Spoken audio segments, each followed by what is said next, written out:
on my screen, so we'll get started. Francine, I'll give you the floor. Francine is our project coordinator for Seniors Connections, presenting on Swedish death cleaning today, which is an up and coming topic. So the floor is yours, Francine. Thank you, Michaela. Hi, everyone, and welcome. I apologize, my video is not working for some reason today, which is a little bit odd. So like Michaela said, my name is Francine Leclerc, and I'm the project coordinator for Near North Palliative Care for Seniors Connections program. And today's topic is Swedish death cleaning. Now, this term was new to me as well, so I read a book on it, and it was very interesting. So I'm happy to be sharing what I've learned about this term. So what is Swedish death cleaning? So, excuse me one second. Okay. So I'm just trying to fix something on my screen. I apologize. Okay, so Swedish death cleaning is a method of organizing and decluttering your home before you die to lessen the burden of your loved ones after you've passed. Usually older people or those battling a terminal illness partake in Swedish death cleaning. But that is not to say that you can't start sooner or at a younger age. Swedish death cleaning is a lot like minimalism or maybe downsizing your home, but with just a slightly different intent behind it. So a little bit of a back history. This history behind Swedish death cleaning. This term was coined by author Margareta Magnusson. I think I'm saying her name correctly, I'm not sure. She wrote a book in 2017 called The Gentle Art of Swedish Death Cleaning: How to Free Yourself and Your Family from a Lifetime of Clutter. So I have read this book myself, and it's a very good read with a lot of good tips and ideas. And Margareta has even added some humor in her book, which I can always appreciate. So for anyone who likes to read, I would recommend this book. And as for this presentation, most of my information and research comes from this book. So Margareta Magnusson, as she states in her book, is aged between 80 and 100 years old. She will not specify her exact age, so I thought that was quite comical. She is born in Sweden and now lives in Stockholm. She's a graduate from Beckmans College of Design. She's done a lot of artwork in her life, and they have all been a lot of them have been exhibited in galleries from Hong Kong to Singapore. She's lived all over the world, and she's now widowed and has 5 grown children. I just wanted to play a quick video with Margareta Magnusson explaining a little bit about the Swedish death cleaning. Michaela, can you let me know if you can't see the video? Yep. For any reason? And it might not be, the sound might not be that loud. It's not very loud on my computer, so I'm not sure on how loud it's going to be on yours. Are you able to see Generally, it? people have too many things in their homes. I think it's a good thing to get rid of things you don't need. The steading is death cleaning. Well, you want to get rid of a lot of things that you have collected or have in your home for a long time. I really think so, yeah. One day when you're not around anymore, your family would have to take care of all that stuff. And I don't think that's fair, really. I think I've always death cleaned because I want to have it nice around me and keep some order. If it's sad to death clean, no. I feel it's more like a relief, I think. But you said yourself that looking at photographs and things like that can be sad. Yes, that can be sad. But if you have had a good life, which I think I've had, it's just the memories that give you a feeling that this is not going to happen again. Maybe that is why it feels a bit sad. I think you should start to death clean as soon as you can think. I mean, a 5-year-old kid doesn't think about death. But don't collect things that you don't want. Someone has to take care of it one day. Some things you don't have to throw away. I have saved quite a few things. And I also have a throwaway box where I put things that my children or friends can just throw it away without even look at it, because those things are just for me. What have you put in that box? Letters, mostly. Some photos that just I would enjoy to see. I'm not going to show you the rest. So this you want me to throw away once you're dead? Yes, I just have to write on it. Throw away. Well, let's hope you don't die. No, I'm not. I'm not planning to do that yet. I would like to start death cleaning. Do you think you can help me? Sure. Please come and have a look. I don't have very much. Here, I just have a bicycle. Chippy! So you have to help me with my death cleaning now. Yes. Oh my God. What do you think? Oh God. Oh my, what are you going to do with all this crap? You're gonna help me sort it out. Well, that will take some time. Wow. This is terrible. But how much can you have? This is just too much. I get tired just of looking at it. I mean, you have to do something about this. But Jane, imagine, you can die tomorrow. I don't think you will, but who's going to take care of all this crap? Oh, God. I don't think we cannot finish this today. This will take hours. You are never ready with your death cleaning because you don't know when you're going to die.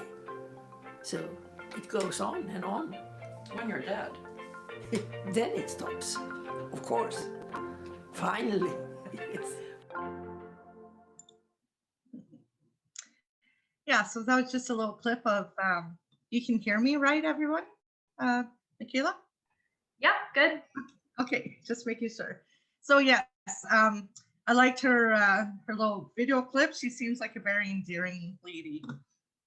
So yeah, that's Margareta Magnusson. Okay, so why would Swedish death cleaning even be a good idea for us to do?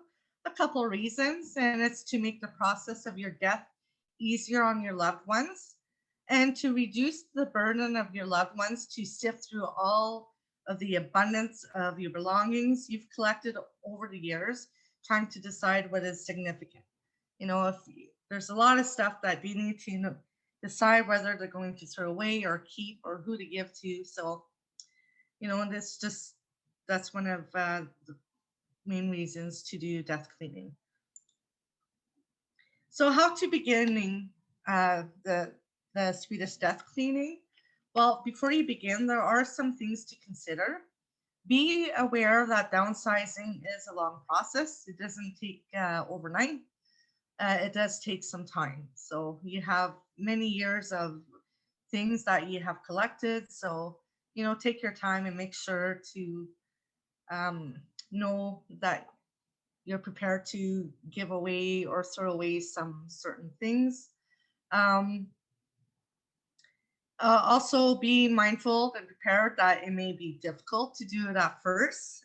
It can get emotional, especially if you're the type of person who gets really attached to material things. So that may be very overwhelming for you. But the more you do, the easier it does get over time. Margareta in her book suggests to not start with photographs, things like that, because those are more sentimental than other things, let's say, such like larger items such as dishes or things like that. So start with larger items in your home, and then you finish off with the smaller stuff. And just know that the intention is not to remove what makes your life pleasant or comfortable in your home. Um, that's not the intention at all. You're trying to remove the things that no longer serves a purpose for you in your home, and it's just taking too much space for no reason. So how to begin? There is 7 easy steps to follow. The first one,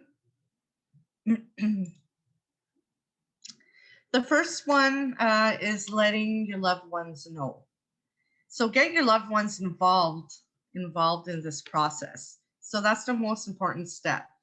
Not only does it allow you to share your memories as you go through your stuff with them, and maybe some back history that you might not have shared with them before and they didn't know about, but it's a great way to find out what your kids or your other loved ones would want to have to keep as a keepsakes, or as a memory of you once you are gone. And it's time for bonding. And again, it may be an emotional part in this process, but it can also be a rewarding at the same time, because you're again bonding and sharing with those close to you. And those create new memories altogether.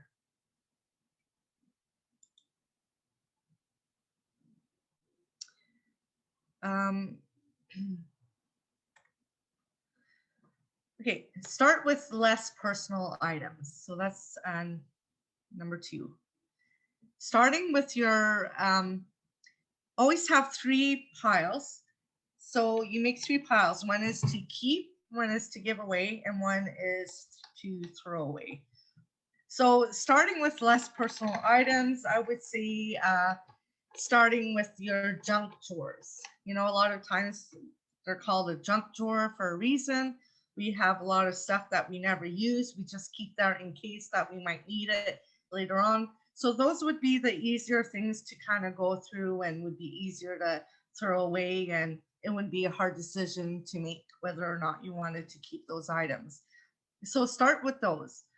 Because if you start with something such as photographs, or it holds a lot of sentimental value behind it, it may discourage you from keep going forward with the rest of your belongings. So start with less personal items. Another one would, a good starting point would be your closet. So when you go through your clothes, whatever doesn't fit you or that you find uncomfortable and never wear, put them in the giveaway pile. If it's a piece of clothing that is stained or torn or just really old and raggedy that you can't give it to somebody, and you're never going to wear again, well, that's an easy throwaway, right, item that you, and also, if you think about recycling, you can always use those old raggedy clothes to cut them up into little pieces and make them rags for cleaning purposes. However, don't keep like an abundance of old shirts to do that with, because again, it defeats the point of decluttering your closet. So just keep a couple for as rags for cleaning, but the rest, make sure you throw them away.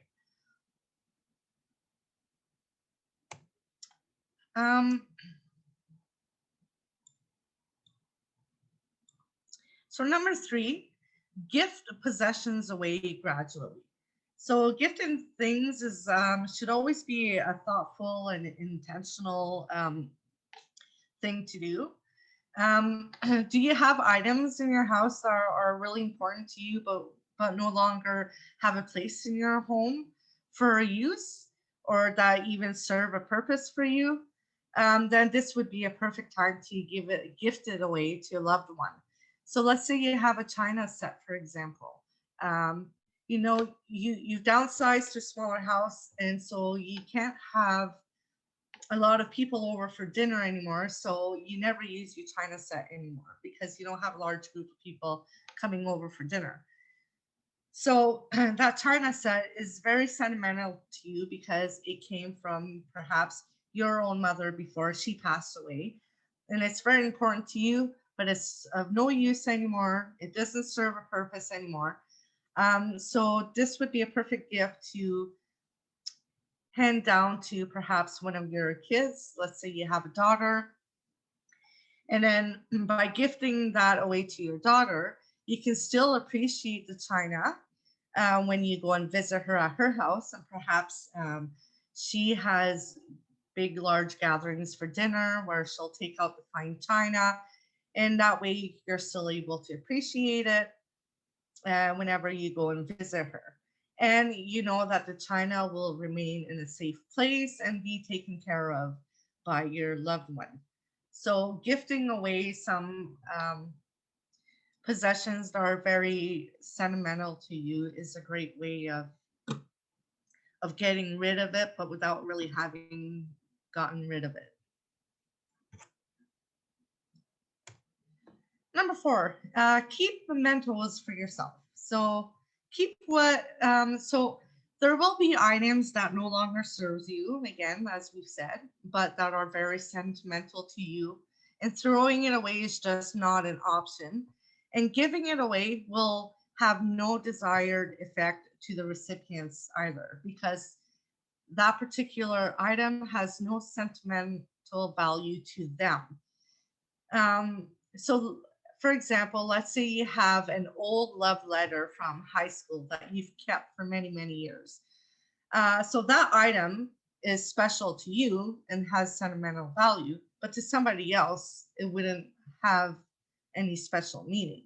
So for those kind of items, Margareta suggests that you keep them, as you've seen in her video, you keep them in in its own special box, where once in a while you can go and open up that box and reread that letter and reminiscence and kind of get your happy emotions and sentiments out of it. And then you put it back in the box and you put it away. And then you make sure that on top of the box, you label it to be thrown away once I am gone.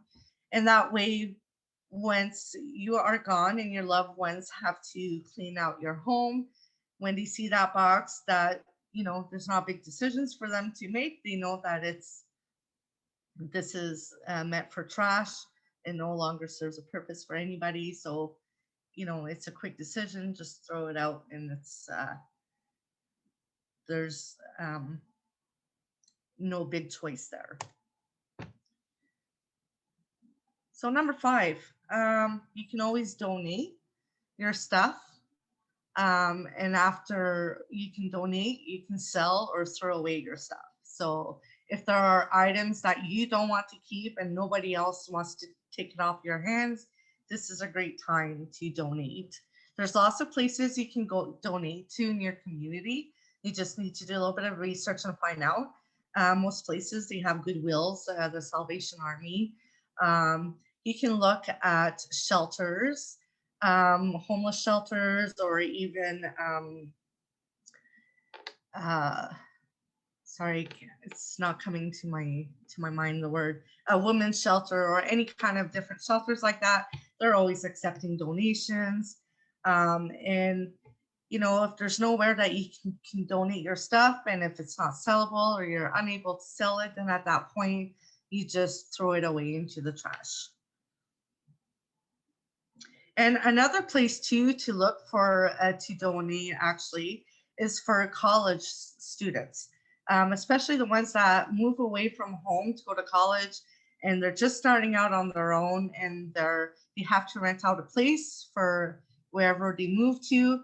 You know, those people are always students are always looking for dishes and, you know, cheap furniture to buy or anything like that to start them off with their new journey. So, you know, this is another great way to donate things that you don't need anymore, but can be very beneficial to somebody else. Number 6, make a list of important documents and password. Now, this is an important one. We tend to live in a digital world now, where most of our photos are stored away on our computer, on our tablets, our phones, rather than in photo albums now. All of our important documents are stored away on our computer into different files instead of having an actual filing cabinet a lot of times now. And all these things are protected by passwords. And oftentimes what happens is that we have far too many passwords for a lot of different things that's on our computer. And it's too many passwords for any one of us to remember them all. So it is good practice for ourselves, first of all, to keep a booklet with all of our passwords written down, and especially good for our loved ones, so that when we do pass on, our loved ones have easy access to your passwords in case that they need to get into your computer files and retrieve some important documents for anything that they might need it for. Maybe they have to take care of some financial business once you're gone, or different things like that, and so they need to be able to access your important documents. So it's important to let somebody know where you keep your passwords. And I think this is something that we don't really think about, but it's a very important one to know. Number 7, so declutter on a regular basis. So make it a habit.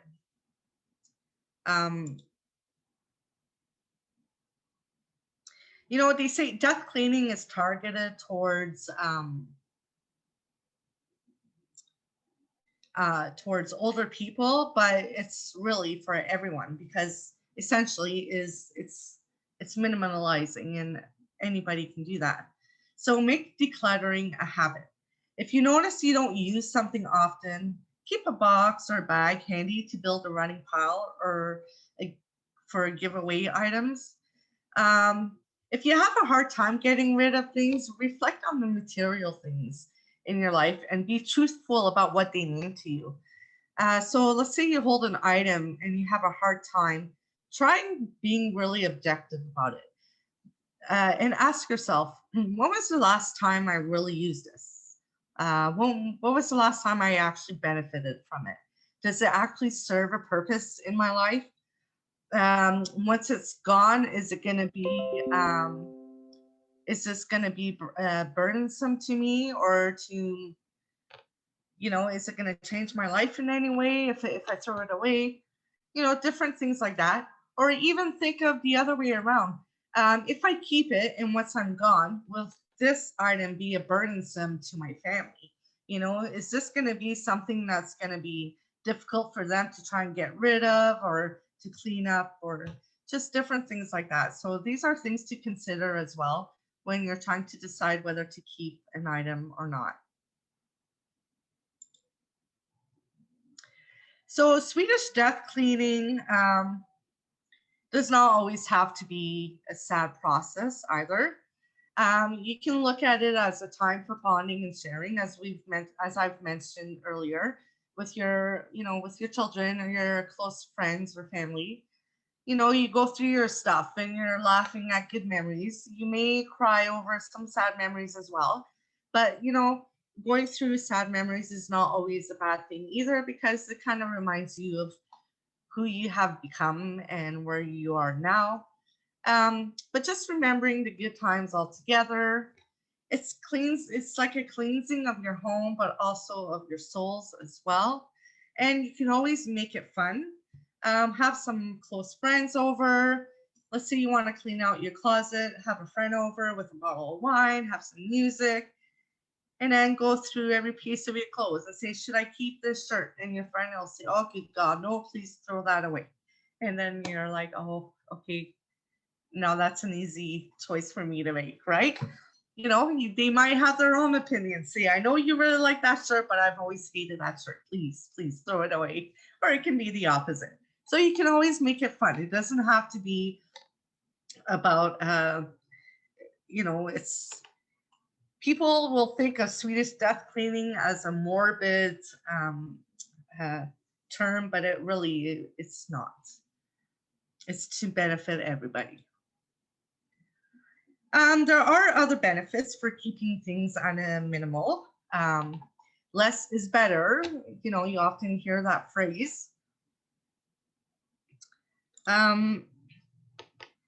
So it can give you clarity of mind, especially when it comes time to donating things to people. It makes you feel good about having given some things to others who really are in need of that item more than you. You know, so it's clarity of mind, knowing you've helped other people. It's good for your health. The less stuff you have, you know, the less stressful it is on you. You know, just think about the more time it gives you. You know, the less stuff you have, the less dust you have to clean off and worry about.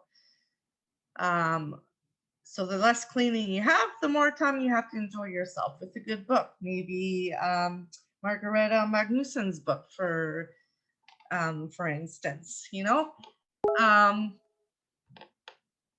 And it makes you feel more confident. So think about sitting in a room and it's full of clutter, full of knickknacks and full of things everywhere. It's not really comforting. You know, you might sit there and be used to it so that you don't think that it really bothers you.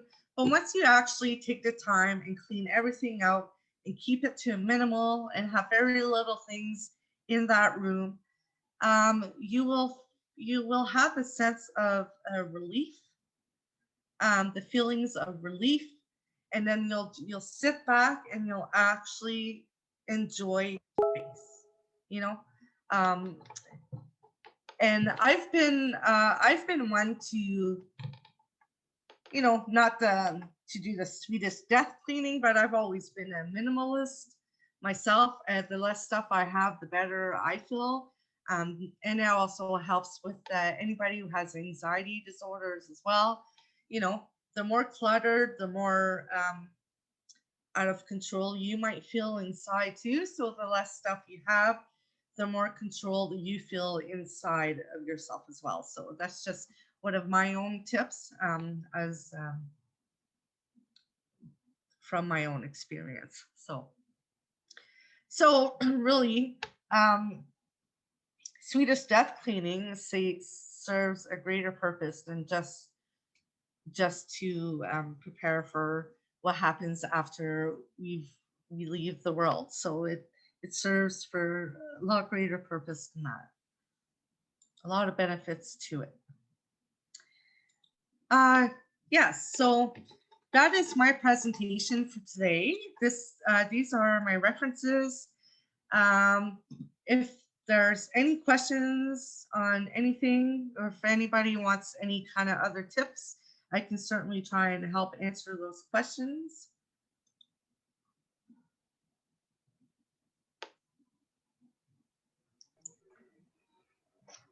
That was awesome, Francine. Thank you. Thank you.